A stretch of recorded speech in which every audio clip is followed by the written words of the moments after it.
Maulan na araw mga ka-cakes. Musta mo diha? Diri sa amo nga kay bagyo. Kusog kayo ang hangin.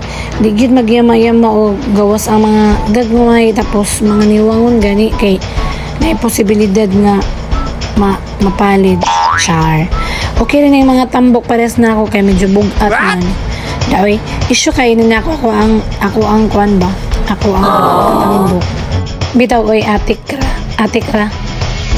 Bitaw oy, this pretty mom nag-PM siya sa kuha. She ordered a cake, not one, but 2 cakes.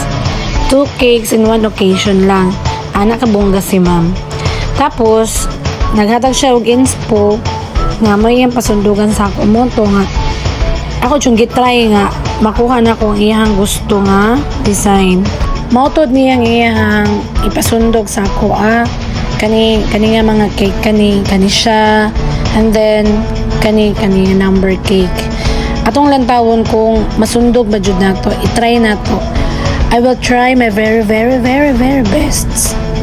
Okay, at ako adyo nang ko nato adyo i-try mga ka-cakes nga masundog nato ang ends mo ang ihatag sa ato ang client para dili tama reality sa to expectation versus reality. Okay, isod na. Dili ra ba medyo ulaw, inig dili masundog, ulaw jud kayo.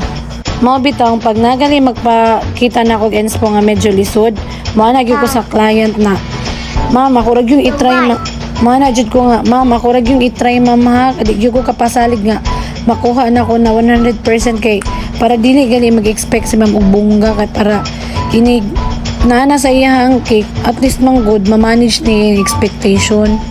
Kay haroy, Diyos ko, di baya gyud ko ingon anak ka expert.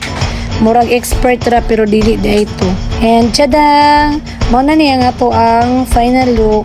Mao na niyang cake ni ma'am and kaniyang number cake. Thank you kayo Ma'am Mule for always placing your order here sa Dasista. Salamat kayo ma'am. Thank you mga cakes for watching.